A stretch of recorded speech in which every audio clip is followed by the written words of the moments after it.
Olá, tudo bem com você? Espero que ao chegar esse vídeo em sua casa, você esteja bem, você esteja disposto ou disposta, você esteja com coragem e confiança no Senhor.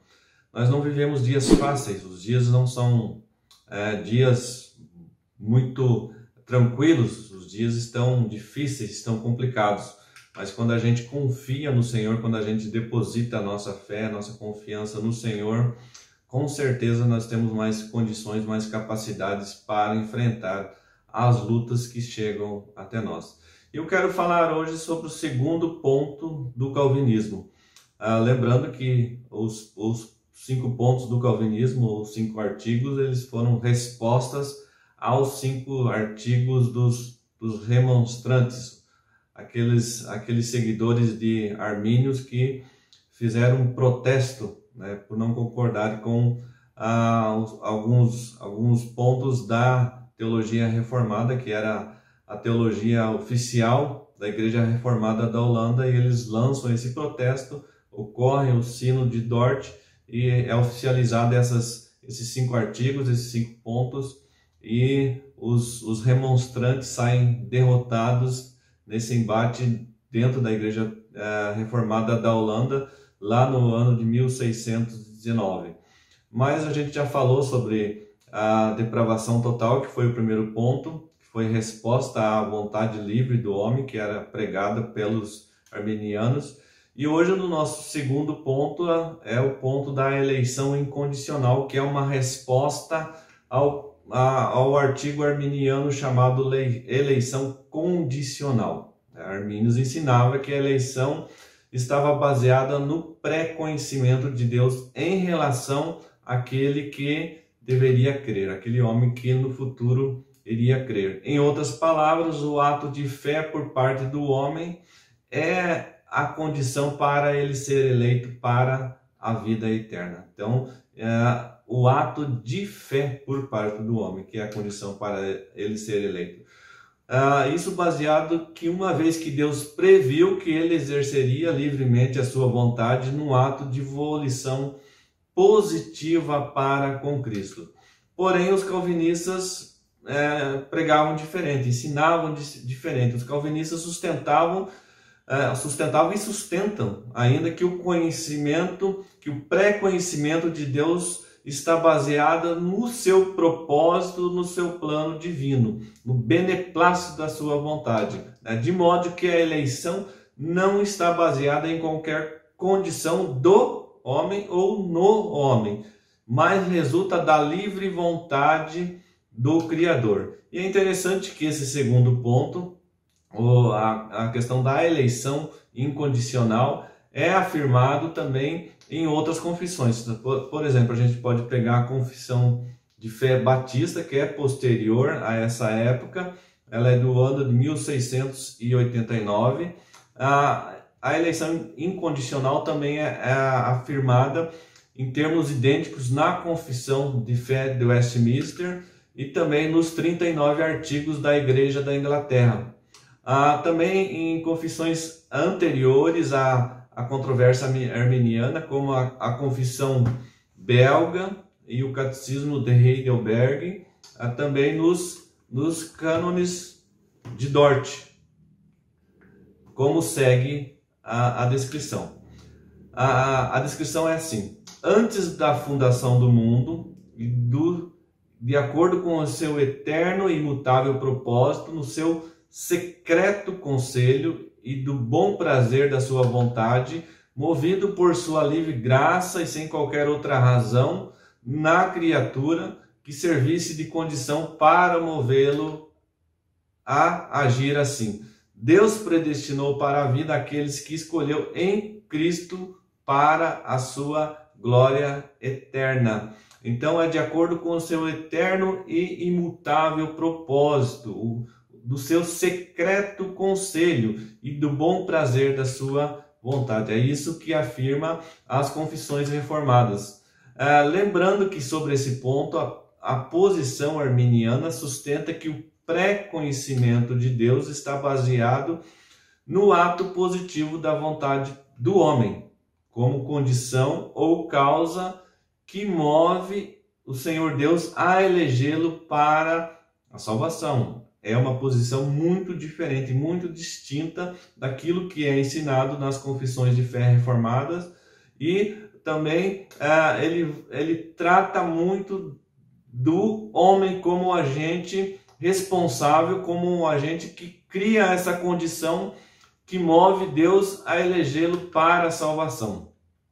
Todas as grandes confissões de acordo com os reformadores protestantes, declararam que a eleição é incondicional, diferente do que ensinava o arminianismo. Em outras palavras, o pré-conhecimento de Deus está baseado no seu decreto, no seu plano ou propósito que expressa a sua vontade. A gente falou sobre a vontade de Deus, e a vontade de Deus é perfeita, ela é imutável, e não é num ato previsto de volição positiva da parte do homem. Devemos, portanto, voltar a nossa atenção agora para a Escritura, que fala a Bíblia, a fim de descobrir se o pré-conhecimento de Deus está baseado na vontade e propósito do homem, ou se está baseado na vontade e propósito de Deus. A gente vai pegar um texto aqui na Bíblia agora, Romanos 8, vamos estar lendo Romanos 8, do 28 e o 29, fala assim: sabemos que todas as coisas cooperam para o bem daqueles que amam a Deus, daqueles que são chamados segundo o seu propósito. Portanto, aos que de antemão conheceu, também os predestinou para serem conforme a imagem do seu Filho, a fim de que ele seja o primogênito entre muitos irmãos. A palavra está falando aqui que, afirmando, sabemos que todas as coisas cooperam para o bem daqueles que amam a Deus, daqueles que são chamados segundo o seu propósito. O seu propósito. Vemos com essa passagem que a eleição está baseada no plano divino, de acordo com o seu propósito, de modo que o pré-conhecimento de Deus também está fundamentado nesse propósito soberano e eterno de Deus, e resulta dele, e não das obras do homem que é eleito. É o que a gente pode ver lá em Romanos, também um pouquinho para frente, Romanos 11, é um texto bem conhecido, Romanos 9, do 11 até o 13. E ainda não eram os gêmeos nascido, nem praticado o bem ou o mal, para que o propósito de Deus quanto à eleição prevalecesse, não por obras, mas por aquele que chama.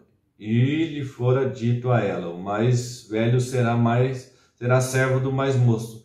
Como está escrito: amei a Jacó, porém me aborreci de Esaú. Nem tinham praticado o bem ou o mal, para que o propósito, está na Bíblia, de Deus quanto à eleição prevalecesse, não por obras. Eles não tinham feito nada, mas por aquele que chama.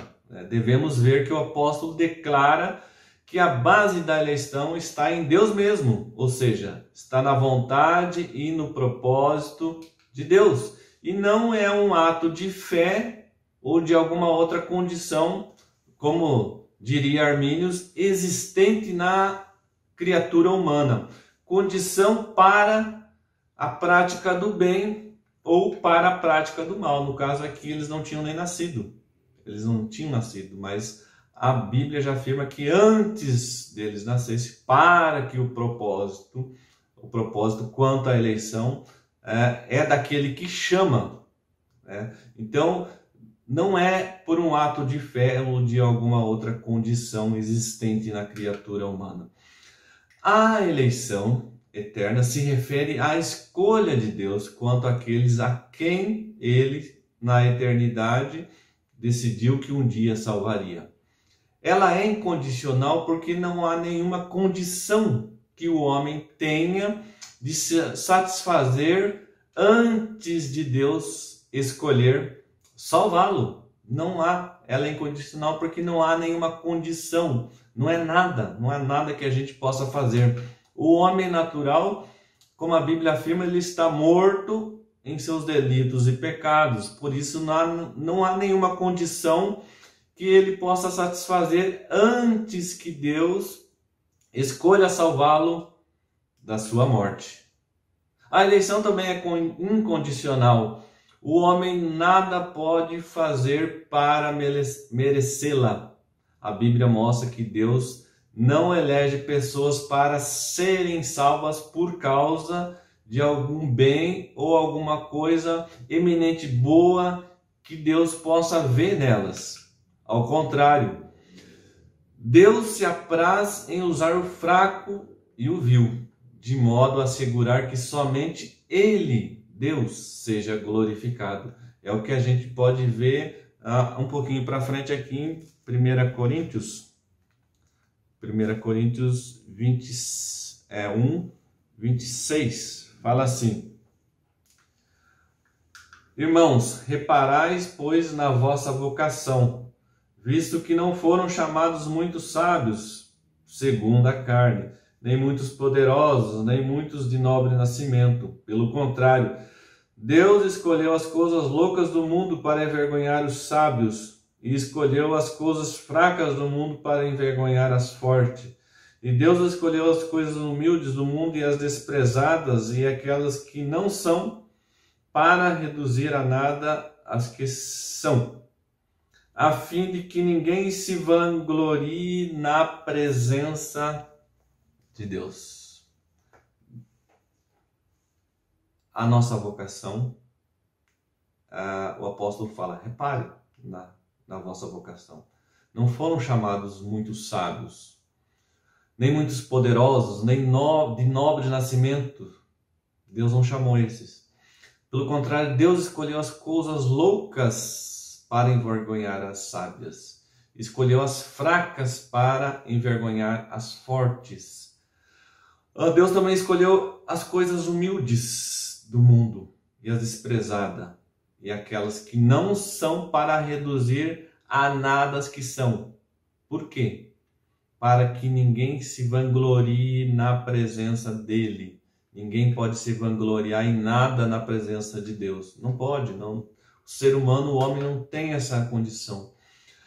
Mais uma vez, a nossa chamada ou eleição, a nossa vocação eficaz não é condicionada por qualquer coisa que o homem possa fazer para Deus, tal como exercer uma volição positiva, mas depende única e exclusivamente do propósito soberano e eterno de Deus.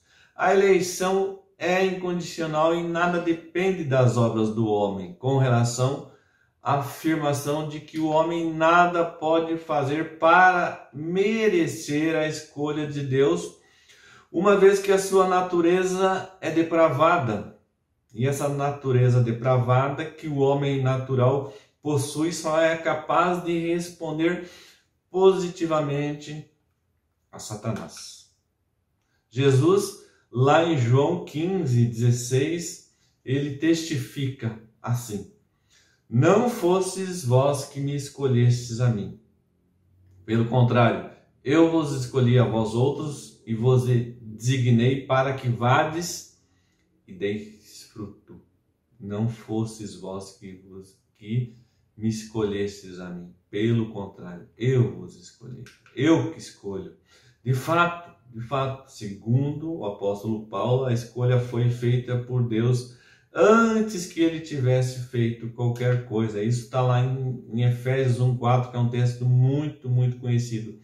Fala, assim como nos escolheu nele, em Cristo, antes da fundação do mundo, para sermos santos e irrepreensíveis perante ele, e em amor, e assim como ele nos escolheu antes da fundação do mundo. Meus irmãos, a gente para analisar a questão da eleição, a questão do mérito humano, a gente pode ver que é um grande equívoco, um grande erro a gente afirmar que o homem é capaz de por sua própria livre vontade, decidir-se por Cristo. Quando o próprio Filho de Deus, que tem autoridade para fazê-lo, e isso ele diz de maneira inequívoca, lá em João 6,44. Ninguém pode vir a mim se o Pai que me enviou não o trouxer, e eu ressuscitarei no último dia. Jesus está falando, é Jesus que afirma que ninguém pode ir até ele se pelo Pai não for trazido. É interessante que o pastor presbiteriano que veio ao Brasil lá no século XIX e fundou a Igreja Presbiteriana do Brasil, Asbel Green Simonton, sobre isso ele expressou assim: não, eu não encontrei Cristo, eu estava cego, foi Cristo que me encontrou e abriu os meus olhos. Quem estava perdido era eu e não ele. Quem estava perdido era eu e não ele. Foi Cristo que me abriu os olhos. Somente aqueles a quem o Pai considera conveniente escolher por sua livre vontade, sem qualquer tipo de condição da parte de cada um, é dada a fé que a habilita para escolher a salvação. A gente pode pegar o texto, por exemplo, lá de Atos 13:48, um texto também bem conhecido, vou estar lendo aqui na minha Bíblia, Atos 13:48, quando Paulo e Barnabé pregam na sinagoga, fala lá no versículo 48, que os gentios, ouvindo isso, regozijavam-se e glorificavam a palavra do Senhor. E creram todos que haviam sido destinados para a vida eterna. Quem creu? Quem foram os que creram? Os que haviam sido destinados para a vida eterna. Aqueles que haviam sido escolhidos ou eleitos para a vida eterna. O Senhor Jesus, nos evangelhos, lá no Evangelho de João, ele insiste em que a vida e a fé são concebidas como obras de Deus e não como obra do homem. É o que ele diz lá em João 5:21. Assim como o Pai ressuscita e vivifica os mortos, assim também o Filho vivifica aqueles a quem ele quer. Assim como o Pai ressuscita e vivifica os mortos, assim também o Filho vivifica a quem ele quer, não a quem quer, a quem ele escolhe, a quem ele escolhe. Deus é soberano na sua vontade. Deus é totalmente soberano. Deus é o único agente livre, completamente livre e soberano. É interessante que lá em João 6:29, Jesus fala que a obra de Deus é esta, que creais naquele que por ele foi enviado. Que creais naquele que por ele foi enviado. Deus é soberano. E Jesus Cristo veio para cumprir a obra de Deus. Com toda a imparcialidade, o Evangelho narra o que Jesus diz à multidão. Todo aquele que o Pai me dá, a esse virá a mim. E o que vem a mim, de modo nenhum o lançarei fora. João 6:37. Todo que o Pai me dá, esse virá a mim. Esse virá a mim. A escolha soberana é de Deus. A eleição é incondicional, não está baseado em qualquer condição pré-definida que eu possa fazer para merecer a salvação, para merecer ser um dos eleitos. Não tem. A quem Jesus não vai lançar fora? Aquele que vai a ele. E quem que vai até o Salvador? Ele responde: todo aquele que o Pai me dá. Não é aquele que tem mais condições, aquele que tem mais posses, aquele que tem mais capacidade, aquele que por sua própria vontade escolheu a salvação. É todo aquele que o Pai me dá, porque é Deus que elegeu, é Deus que escolheu. A decisão de ir a Cristo, portanto, é obra que Deus realiza no homem e não é uma escolha da vontade livre do homem. É Deus que realiza. Efetivamente, a esplêndida amostra da eleição condicional dada por Jesus quando ele confronta, quando ele enfrenta os líderes de Israel usando o Antigo Testamento. Isso a gente pode ler lá em Lucas 4, está lendo aqui na minha Bíblia, Lucas 4, vou estar lendo do 25 até o 27, tomar um gole de água.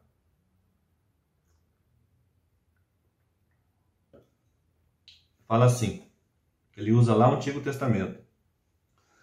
Na verdade vos digo que muitas viúvas havia em Israel no tempo de Elias, quando o céu se fechou por 3 anos e 6 meses, reinando grande fome em toda a terra. E a nenhuma delas foi Elias enviado, senão a viúva de Sarepta, de Sidom. Havia também muitos leprosos em Israel nos dias do profeta Eliseu, e nenhum deles foi purificado, senão Naamã, o sírio. Então, o Senhor Jesus ele cita referências lá do Antigo Testamento, lá de 1 Reis 17, do versículo 8 até o 24, que vai narrar a passagem de Eliseu, que ele vai até a casa da viúva, num tempo de muita seca, muita fome, e aquela viúva, quando Eliseu chega, ele provê milagrosamente o alimento para ela durante aquele período. Também o seu filho falece e através da ação do Espírito Santo sobre Eliseu, o seu filho volta à vida. E a passagem de Naamã, que era o comandante sírio, é outra passagem muito conhecida. E é interessante que não havia da parte de Naamã nem da parte da viúva de Sarepta qualquer condição que pudesse ser descrita como boa. Eles não eram melhores que ninguém lá de Israel, como Jesus fala para os líderes de Israel. Contudo, Deus considerou oportuno agir. Por quê? Porque Deus é um agente livre. Por sua livre vontade, por sua livre graça, Deus agiu em favor desses personagens. Isso também não levando em consideração ambos serem pagãos. Eles não eram do povo de Israel. Deixou de lado aqueles que estavam ativamente envolvidos com a observação da lei de Moisés. Deus deixou eles de lado e cobriu com o seu favor imerecido, com a sua graça, com a sua chariz, aos que não o conheciam e também não cumpriam a lei. Deus escolheu por sua livre vontade agir assim. Naturalmente aconteceu o inevitável quando Jesus tornou público o assunto da eleição incondicional para aqueles religiosos judaicos, isto é, o ato da escolha da parte de Deus. Jesus mostrou para eles que Deus, pela sua graça e segundo o seu propósito, sem haver qualquer condição, sem qualquer nenhum bem da parte do homem, Deus agiu em favor deles. Deus escolheu agir. Os ouvintes reagiram mal. Os ouvintes tentaram matar Jesus e, como narra aqui a Bíblia, quiseram atirá-lo penhasco abaixo. Está aqui no versículo 28 e 29. Todos na sinagoga, ouvindo essas coisas, se encheram de ira. Levantando-se, expulsaram da cidade e o levaram até o cume do monte para o qual estava edificada, para de lá o precipitarem abaixo. Jesus, porém, passando por eles, retirou-se. A ira, a indignação dos mestres judaicos é relacionado às palavras de Jesus, mostrando a ação livre e soberana de Deus na história, não por aqueles que cumprem a lei meramente, mas por sua livre decisão e escolha causou revolta. Homens rebeldes eram eles, intratáveis e amargos em seu estado natural de não regenerados. Eles odeiam qualquer doutrina que negue ao homem uma parte, por mais mínima que seja, de sua glória. Os homens querem ter a sua glória. Os homens amam a sua glória. Qualquer um que lhes negue essa glória, eles se levantam contra, se levantaram contra o próprio Criador. Quiseram jogar Jesus de cima do penhasco. Homens rebeldes, intratáveis e amargos de coração. Foram resistentes à palavra do Senhor. Em outro exemplo, quando Jesus terminou o seu grande discurso sobre ele ser o pão que desceu do céu, isso está lá em João 6, 55 e 65 e 66, ele disse: por causa disto é que vos tenho dito, ninguém poderá vir a mim se pelo Pai não lhe for concedido. À vista disto, muitos dos seus discípulos, a Bíblia narra, que o abandonaram e já não andavam mais com ele. Não andavam mais com ele, eles abandonaram. Quando Jesus fala que é ele que chama. Ninguém pode vir a mim se não foi chamado pelo Pai, se não for concedido pelo Pai. Muitos, ouvindo isso, abandonaram e já não andavam mais com ele. Por quê? Porque o Filho de Deus insistia em que a eleição está baseada na vontade de Deus e não na vontade do homem. É na vontade de Deus.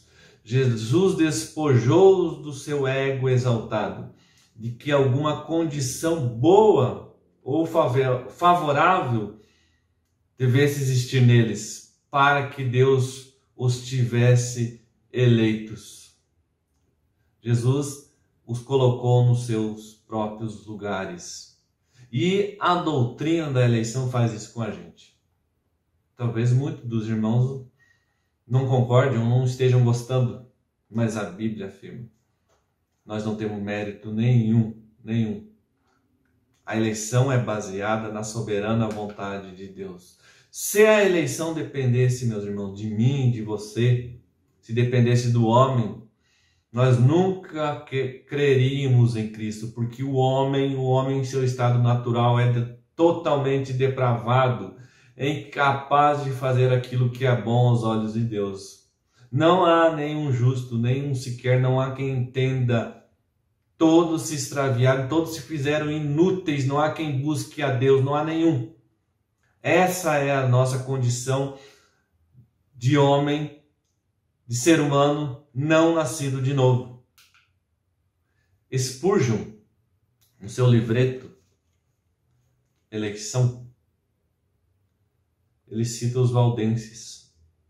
Os valdenses são lá do século XII depois de Cristo. Eles começou o movimento com Pedro Valdo, lá por volta de 1173, em Lyon, na França. Eram cristãos muito devotos, eles faziam votos de pobreza, eles não tinham apego às coisas materiais. No credo, num artigo, que Valdo tinha escrito sobre a eleição, ele fala assim: que Deus salva da corrupção e da condenação aqueles a quem escolheu desde antes da fundação do mundo, não por causa de qualquer disposição,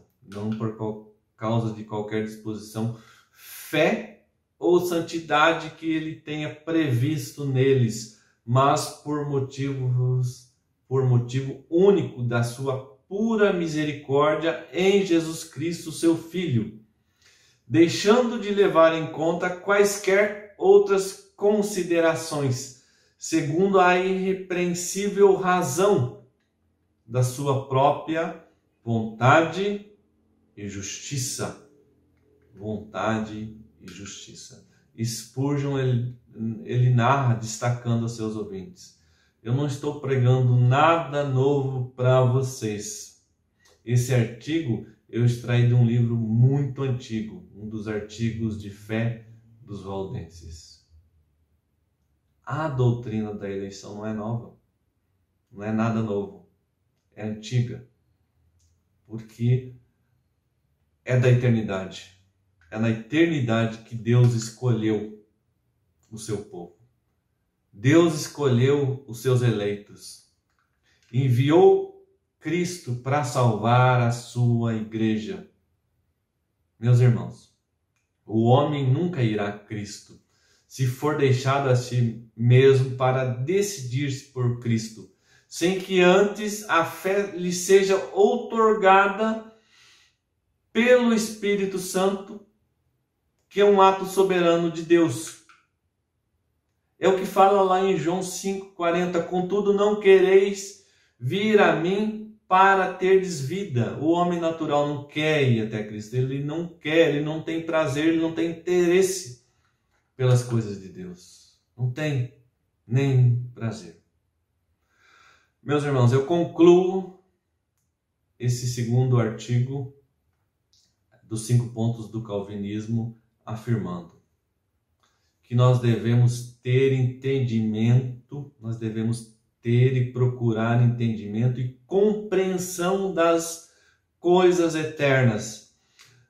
Porém, nós jamais devemos pensar ou agir de maneira discriminatória, ou de maneira arrogante, ou cheia de orgulho sobre essas verdades. Não, nós não podemos simplesmente se vangloriar e dizer: ah, não é como eu pensava que essa doutrina significa que Deus escolheu alguns para o céu e outros para o inferno. Não, não é como eu pensava que essa doutrina significa que Deus escolheu alguns para o céu e outros para o inferno. Nós temos que ter muito cuidado. A verdade é que esse conceito exprime algo que é inteiramente diferente do ensino do Evangelho. Pelo contrário, na eternidade, Deus escolheu indivíduos para a santidade e para a retidão e, através disso, para o céu. A eleição divina, a eleição eterna, é para a santidade, é para a retidão. Ninguém pode dizer que Deus simplesmente escolheu alguns para os céus e outros para o inferno. Ninguém pode apontar isto.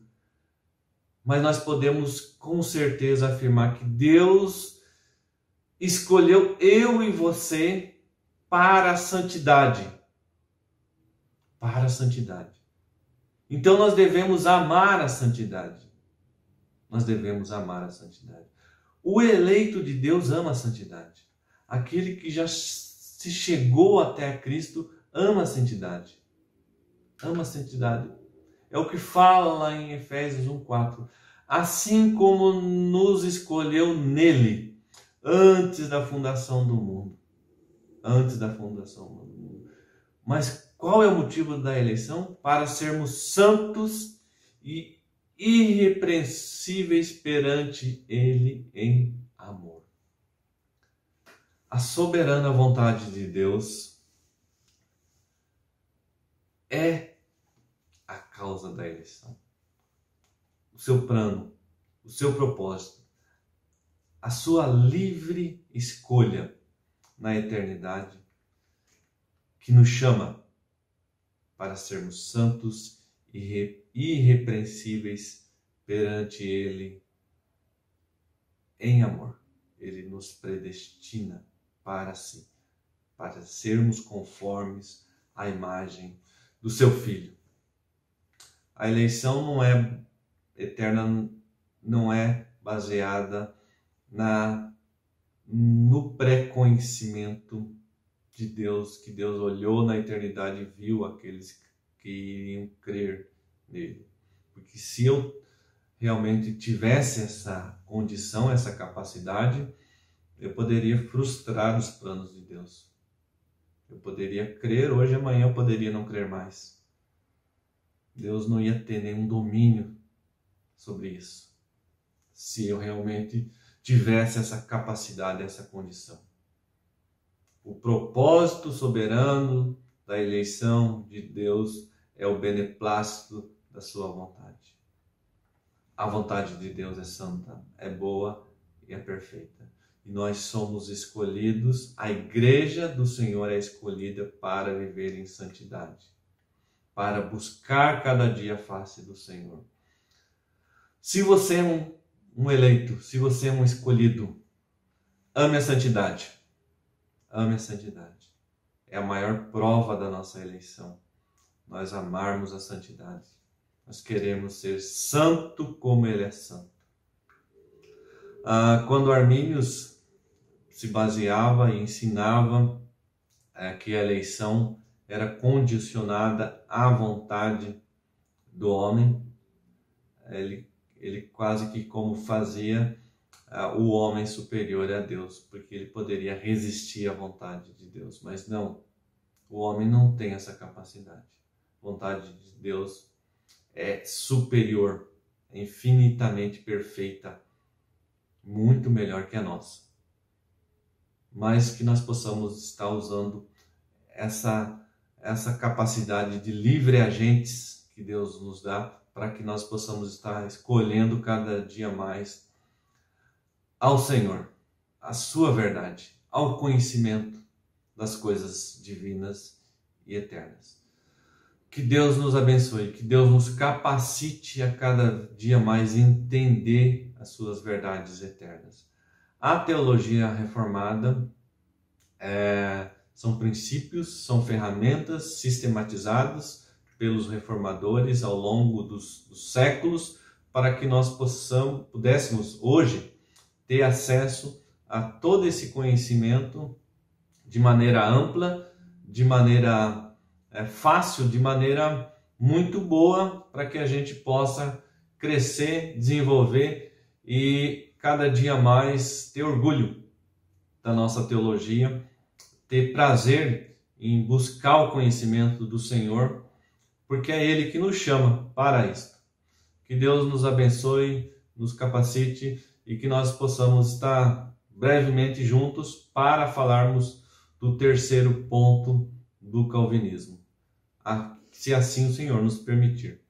No nome do Senhor Jesus é que eu agradeço a cada um que está assistindo e espero que vocês estejam aprendendo e conhecendo mais da teologia reformada, assim como eu estou também. Obrigado e até a próxima, se assim o Senhor nos permitir. Amém.